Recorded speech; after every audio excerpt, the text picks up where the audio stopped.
Welcome to Troggy Trog's Let's Play Dungeons and Dragons Online. In this episode, we're going to be looking at Dave Arneson's narrated quest.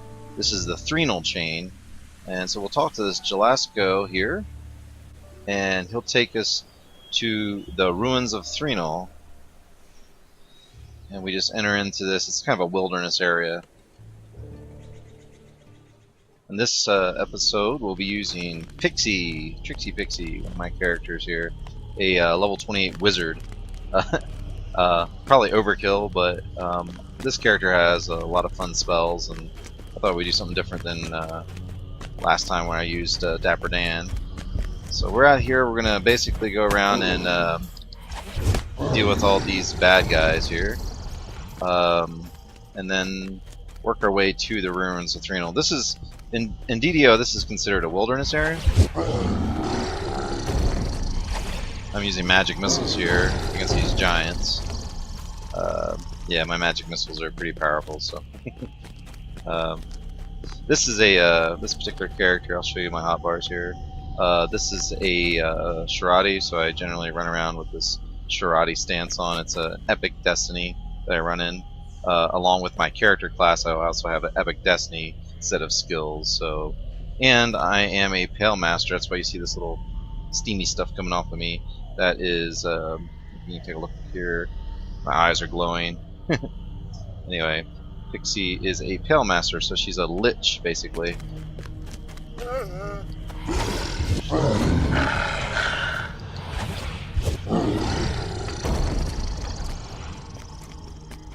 There are 3 little quests in the wilderness area. They're like little walk-up quests, they call them. They're basically caves with some giants that live inside.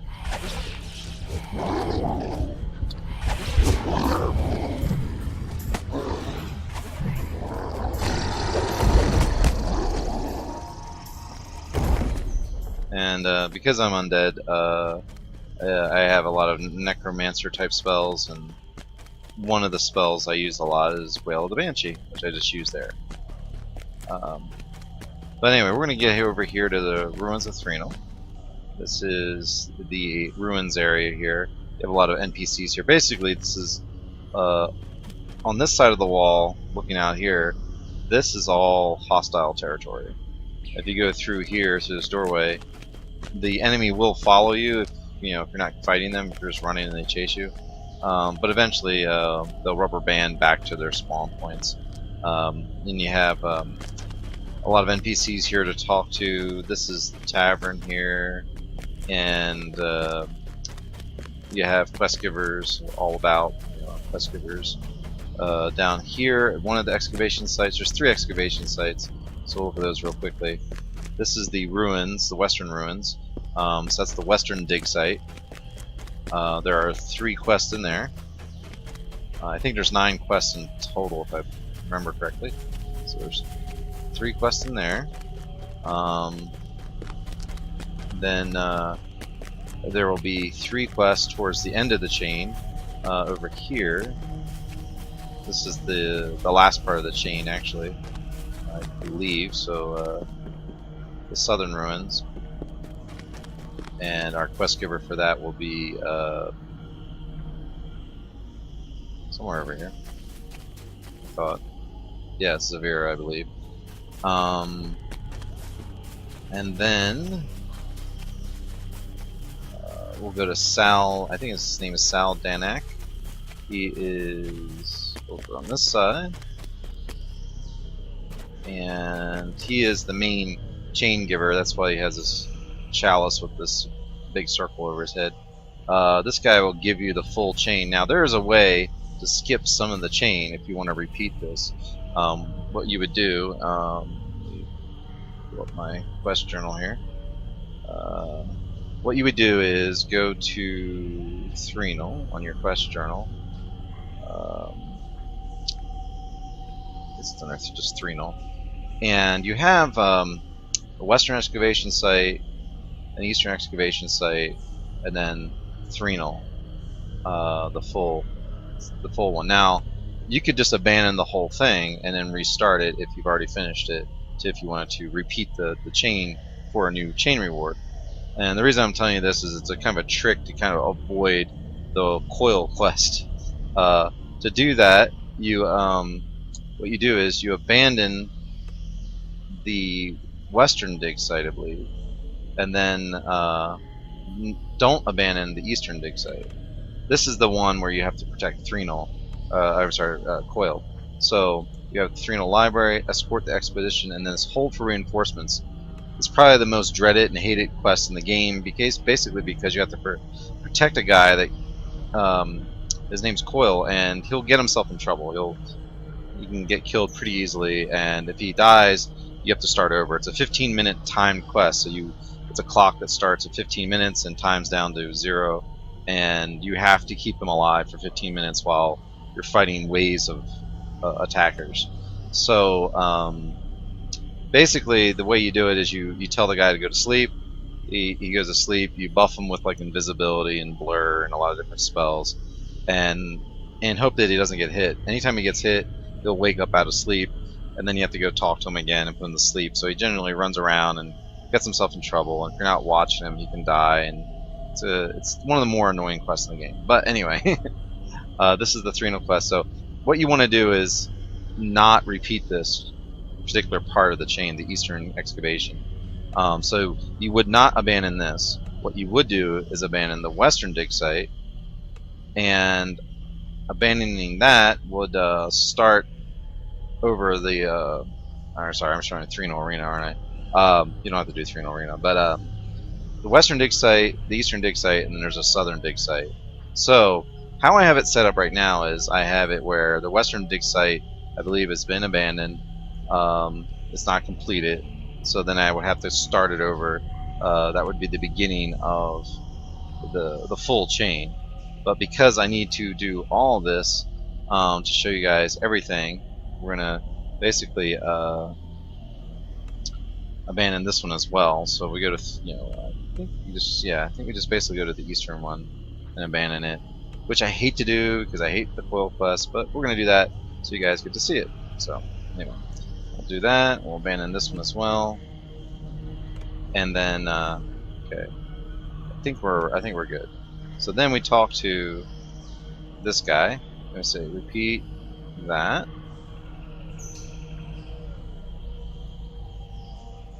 And there we go. We got an eastern excavation. And so that will allow us to go into here. And yeah, so that's ready to go. Alright, now you can kind of do this different ways. You can do the eastern site first, the western site. You can mix it up and go back and forth. These quests have levels that jump around and range a lot. Oh, one other thing I wanted to do. This is the Dave Arneson Memorial. So I'll tab that off. There we go. Or Alt Z that. There it is. Dave Arneson's Memorial. And I'm going to probably leave the hotbars up for the most part. Your soul is uplifted as you approach the memorial to a fallen hero. Dave Arneson will never be forgotten. Okay, so what we're going to do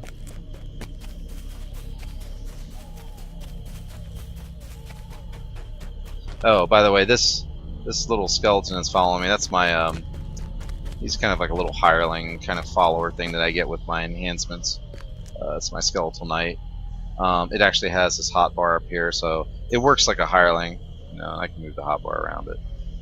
Just to give you an idea. But I think I'll leave these hotbars on because I use a lot more spells on this character than on my cleric usually. So, and I wanted to check one more thing. This is the Jan Fisher or Faller, Jan Faulner, I mean. So anyway, we're gonna go in here and do this part of the quest. It's the need of supplies. So we're gonna go in on just run it on elite. No reason, I guess, we can't handle elite at level 28.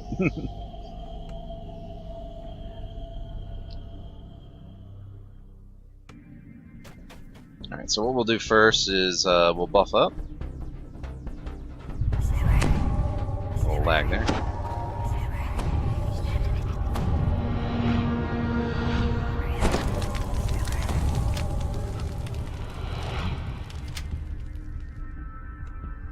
Get a blur for my little buddy here.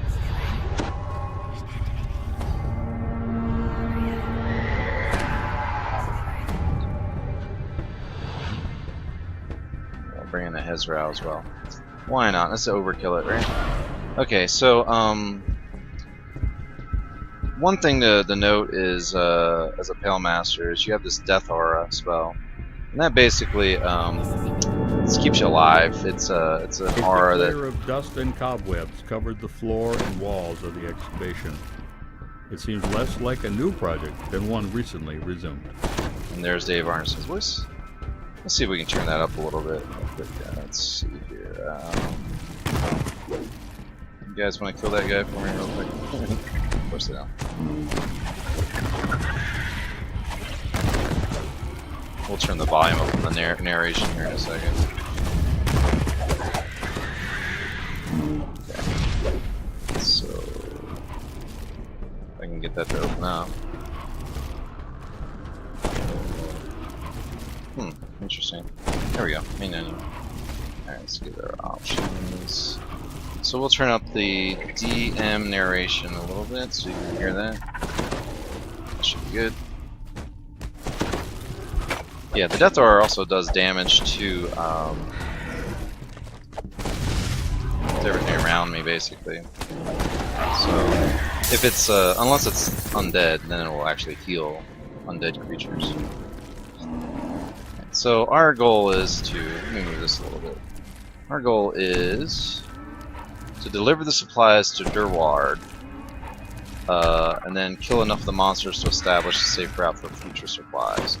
So basically, we're gonna head that way. This here is just a shrine room. I'm not gonna bother opening that.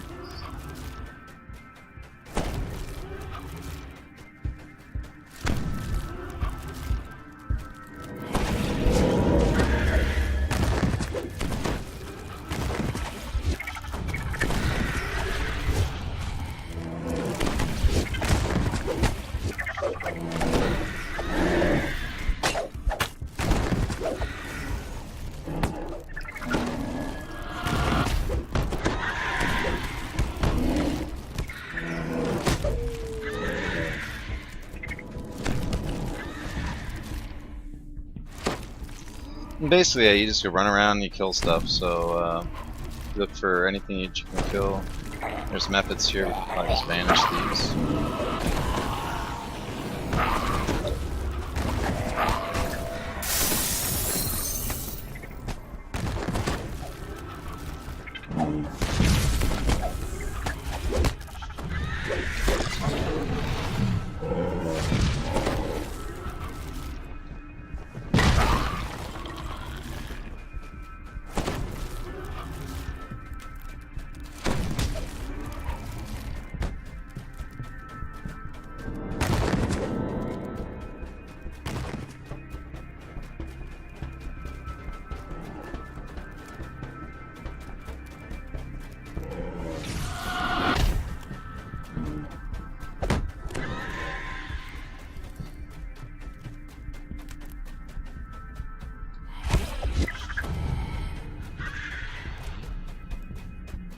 So we've killed the monsters, and all we have to do is few talk of the Kundar crew are milling about the area.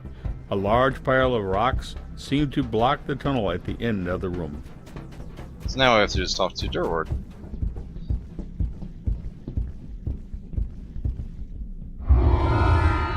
Okay. And then you can just finish out. The other trick is to make this a little faster. Is you can do D-Door, and then cast D-Door, and that'll take you to the beginning. And sometimes it's faster depending on the loading screen to do it that way. Okay, so we talked to Jan. We're going to go back in. We're going to do the next part, the rescue.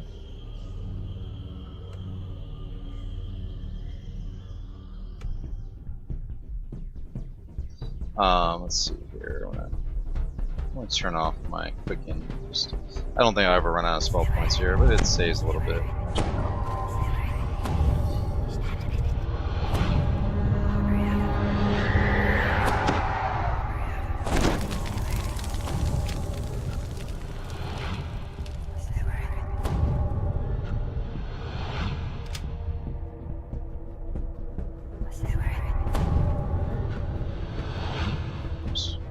guess I gotta turn that back on. Ah, there we go. Okay. The air is dusty and smells of blasting powder. A powerful charge was recently detonated in these tunnels.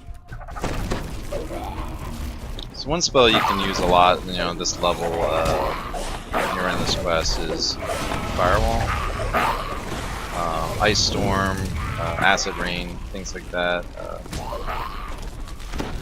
Little AoE spells work pretty good.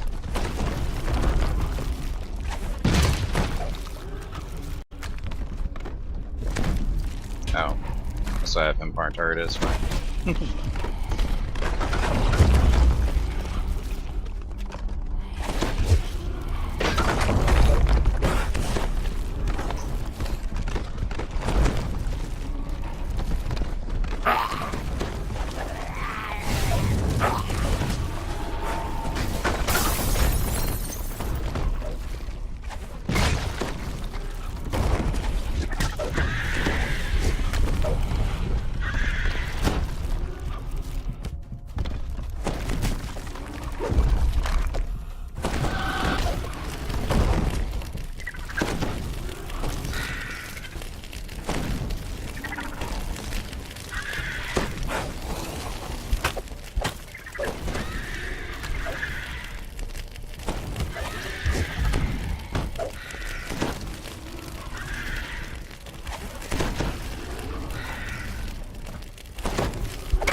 A lot of spiders.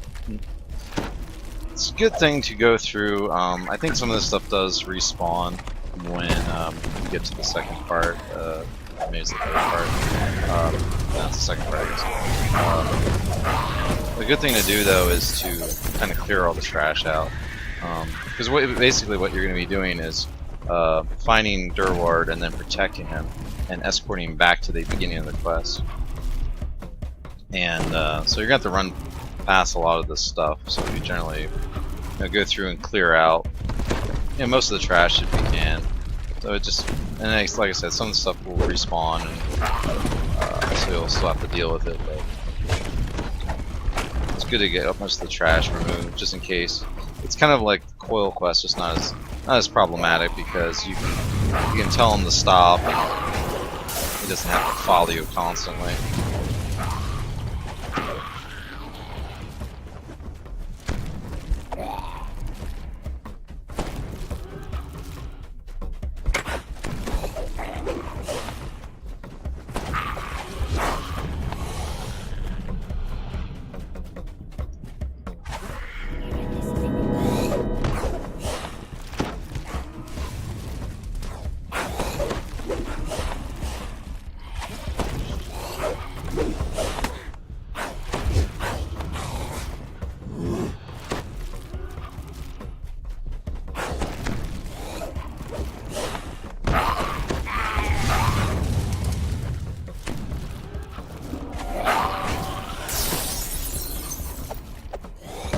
The tunnel up ahead, while littered with rubble, appears to be mostly unobstructed.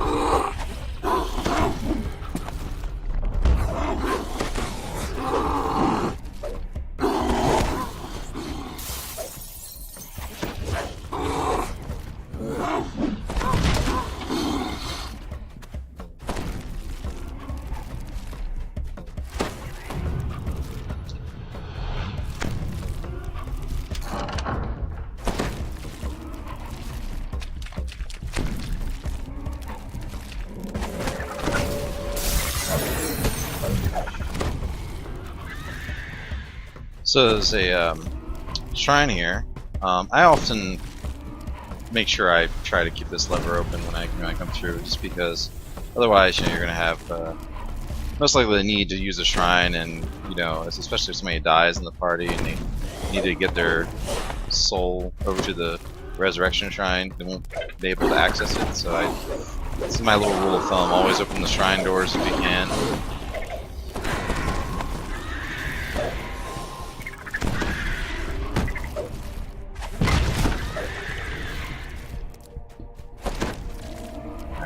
Now I have an item on that lets me see secret doors, so I'm able to see that door there.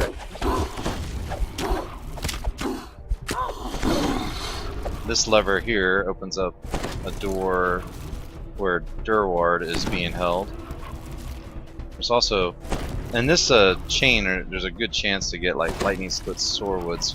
I've noticed seems to be a higher drop rate, so that's just my experience. So I generally try to always grab that when I'm in here, that little collectible there. I think that's, is that it for the collectibles? Yeah. Now, there is a trap panel, I think, in here that turns off these fire traps, or at least one of them. You notice footprints leading towards the door. So that way you don't have to escort Durward through all the traps.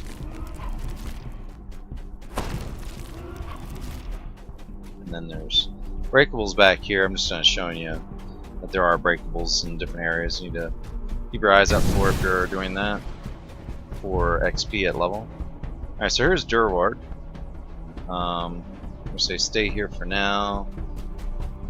And then we can talk to him again and say, okay, let's go, and he'll follow us.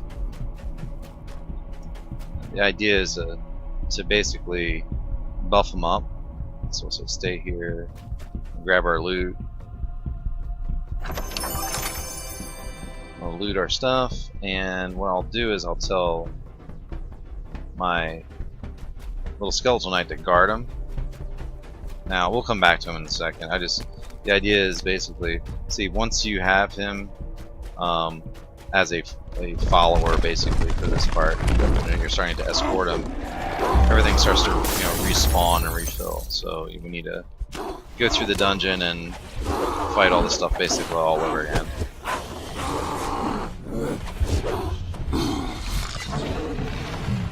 So you go a little ways. Don't go too far. Generally, things can spawn and kill him. Even with the skeletal knight there as a guard, it could still be an issue. So I generally just go like a room or two ahead, then go back. If you're doing this in a full party, it's not so bad. You just leave one person with Durward, and then everyone else basically goes ahead and cleans out the trash in the halls. So let's go ahead. We can hard target him and actually buff him. So we'll give him like blur, heroism, protection from evil, buff him up with some resistances as well.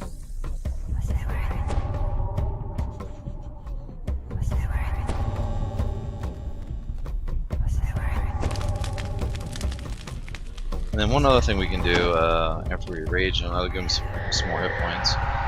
One other thing we can do is, what I can do is I have this healing spring from my epic destiny, so that'll keep him healed. It's a nice thing to have. So this is overkill with this character in here, but just depends really on what character you're running. Now this is the part. Oops, I guess I didn't tell him to follow me today. This is the part here is kind of a challenge.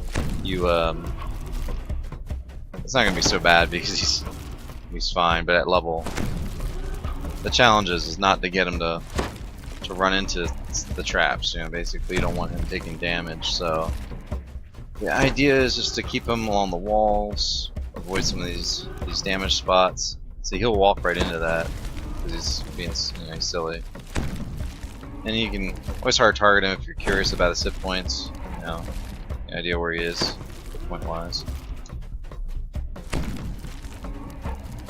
Now we should be okay. I don't think this guy is going to be an issue because we can basically nuke everything before it even gets a chance to hit him. Oh, I actually got held there.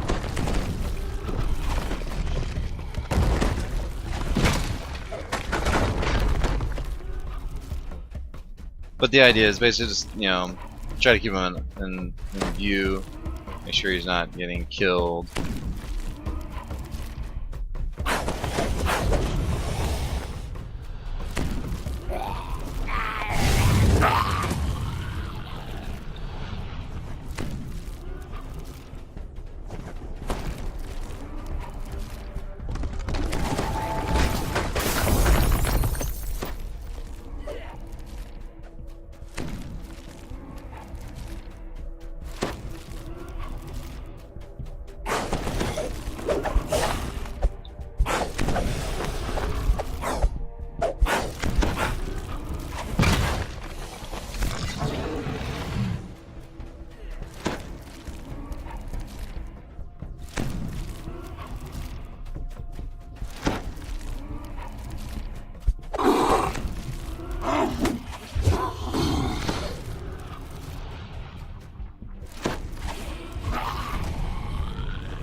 Okay, so I think that's about it for the trash.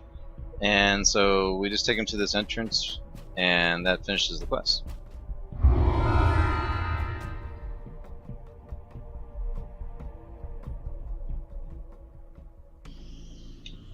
Then we talk to Jan one more time.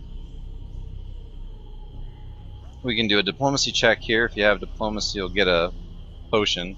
It's really kind of a worthless potion, honestly, but that's what I think of your potion. No, actually, go to our inventory screen. This is what you get. I don't know if these are not. Yeah, I guess all this stuff you probably get, but this is right here. Cure serious wound potions. Probably back in the day, that was when this adventure pack first came out. That was probably not a bad reward. But nowadays, the game's power creep has got pretty severe, so that potion is really pretty much rubbish. Anyway, we go in one more time. This is the third part.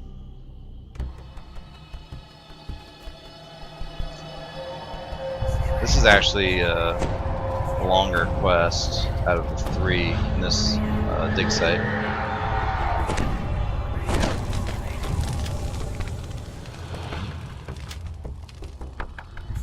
The nice thing about this one is you just have to kill stuff now. You defeat all these flesh renders and ice flensers. They're all these evil outsiders, basically, that we kill.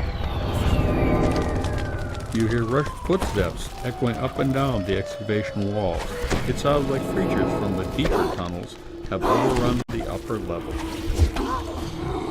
The key to remember, though, is to kill all the flesh renders. If you miss any, you'll have to go back and go through the area again. So you can go out of your way to look for the flesh renders.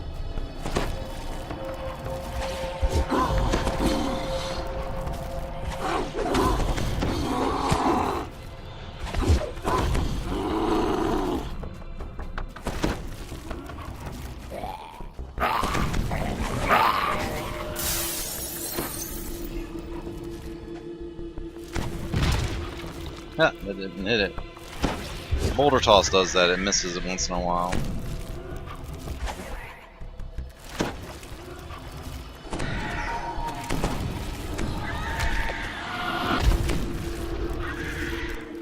There's no real reason to come down here other than for the conquest, but I just wanted to show you that there are creatures down there if you're ever going to play this and you're trying to get the conquest bonus. I don't know if they're necessary for conquest, it's just something that I figured I would show. This is actually a little dead end up here, but again, there's reavers and stuff, so might as well.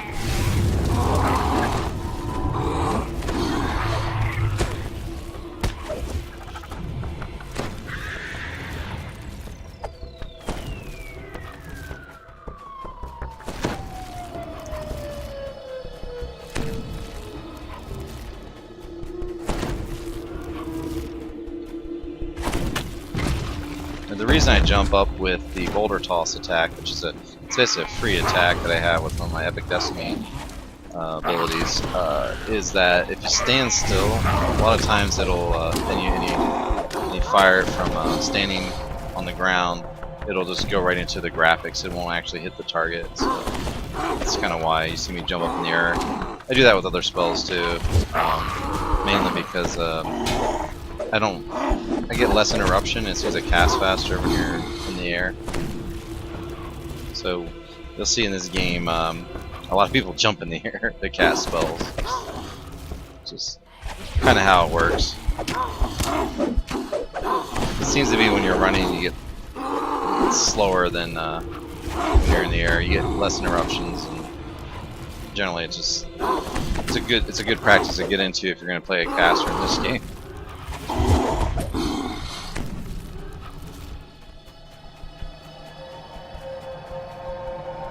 It's immersion breaking, though. I mean, of course, there's a lot of things in this game that are pretty immersion breaking.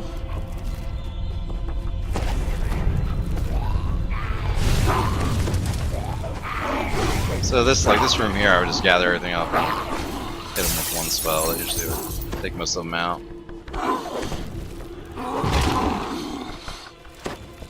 Okay, so you would think, oh, there's no reason to have to go this way since we don't have to rescue that guy, but there actually is, because again, you're trying to kill all the flesh renders, so you want to look around for all of them.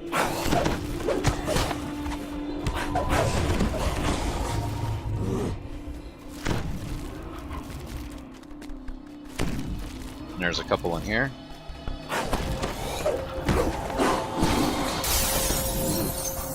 And you also get some loot, so it's worth coming in here just for that. I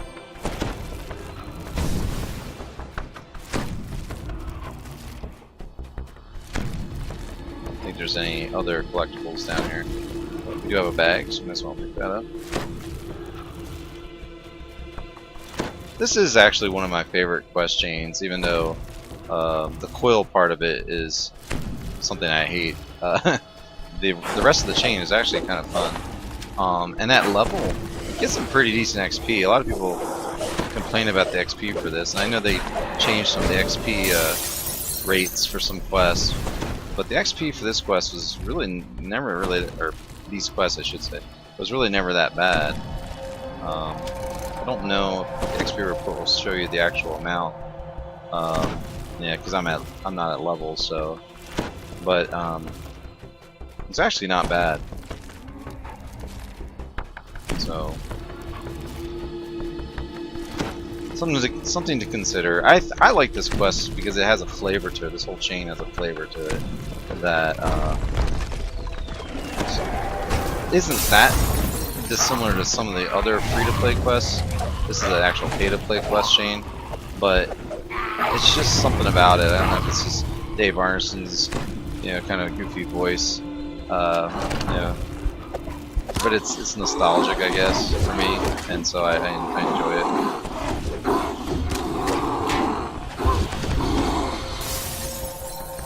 Again, there's a lot of little nooks and crannies you need to look around in this, because there's doors that you need to open by pulling levers, so just be aware. There's a chest in this room.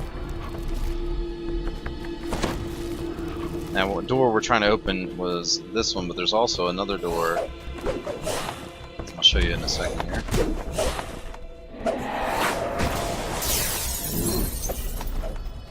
There's this door, but then to get that door there that we just passed, you have to get through both this door and the door across on the other side. So what we're gonna do is we gotta get this door. So this door is locked, and so you either have to have a lock-picking ability or the knock spell.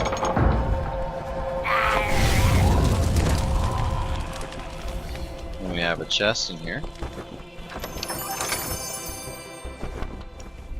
And then up top, I generally just look around for things, if there's levers and things like that, odds and ends, breakables. So always be aware that there's like ledges and stuff that are in those little rooms, and they're trying to get for ransack bonus by getting on the breakables. It's a good idea to look around,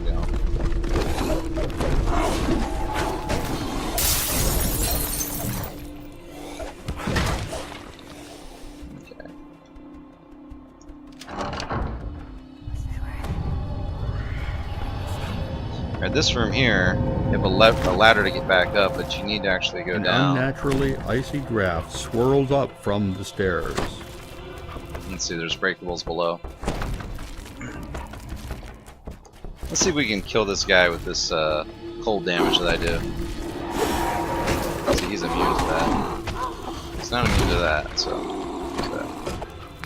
Some things that are cold-based and fire-based, elemental-based creatures aren't necessarily immune. They're just resistant. I couldn't remember if that guy was immune or not. Well, that's a really nice thing. Topaz of Power. That's a augment that we can put into an augment slot on an item. So it's kind of a neat thing. Alright, so then after you kill him, there are these guys that pop out. So we did get one of the objectives done. But you actually have to kill the ice cleanser. So now we just have to kill 10 more flesh renders. Down here, it's just a bunch of breakables to be looking for, and then this is a lever that we need to pull, and then this is a lever that we don't need to pull, but it's always nice to pull it because you get a shrine if you need it. And then we go back the way we came, climb up the ladder, and head to the opposite side of the room we were in with the 3 doors, 3 rune doors, or I should say gem doors. Now you have these gems. So this is the first gem door you go through, and then you go through this door. This is the second one, and eventually you'll go through that one there. So we got some flesh renders in here. Basically, I like to get as much junk gathered up as I can, and then kill it all at once. So, get it's more bang for the buck, you know. Do be careful, and again, some of these traps will go off. Not a big deal, because again, this stuff isn't that damaging to me at my levels.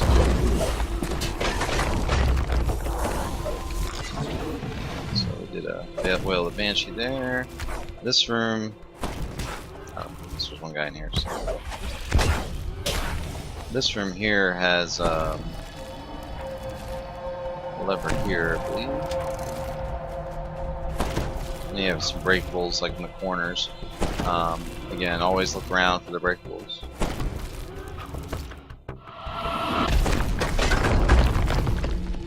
And so, the lever here. You go in here and there's some gargoyles and a chest. There's also a shrine room in here. On the back side here is a lever, or a rune I should say, and that opens up this. I want to say that's an intelligence-based one. I'm not sure if it says it on the inspection queue or not. No, I'm pretty sure it's intelligence-based, which I'm more than adequate with this character for an intelligence rune.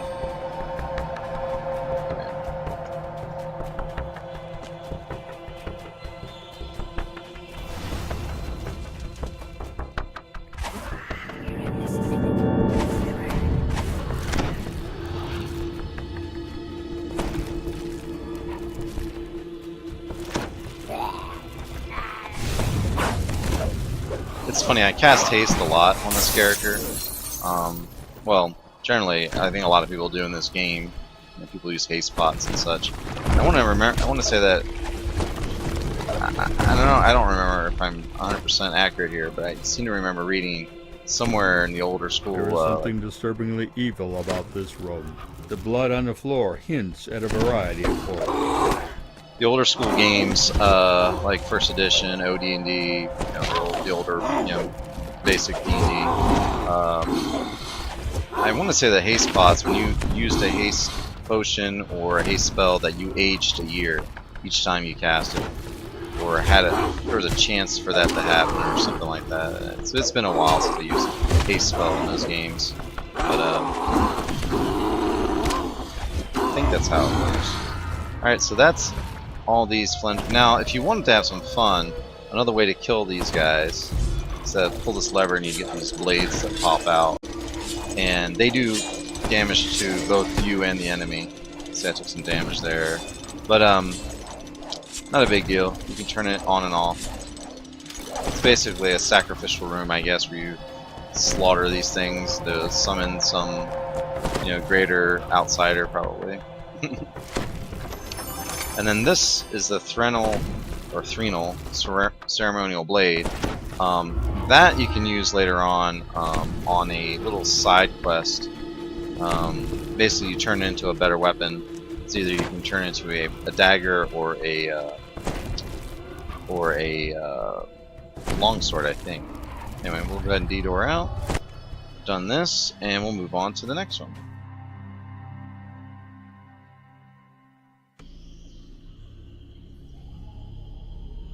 Okay, so we finished this part up. It says yes, it's been taken care of, and you don't want to hit repeat Western excavation site, I don't think, at this moment. But what you want to do is get your reward. Look through the reward list, see if there's something nice that you'd really like. Some of these things may have craftable slots, so they may have something that's worthwhile to a certain player. Just like that. Leave him with the blue chalice over his head, and then move over to the next part of the chain. Yeah, definitely don't click repeat, because I think you'd have to run all that over again to get advance the chain, if I remember correctly. So yeah, just basically you talk to Sal. You already got that quest chain, so now you could we got that previously when I abandoned it, so now we can run this part of the chain. So we'll pick that up here in a little bit.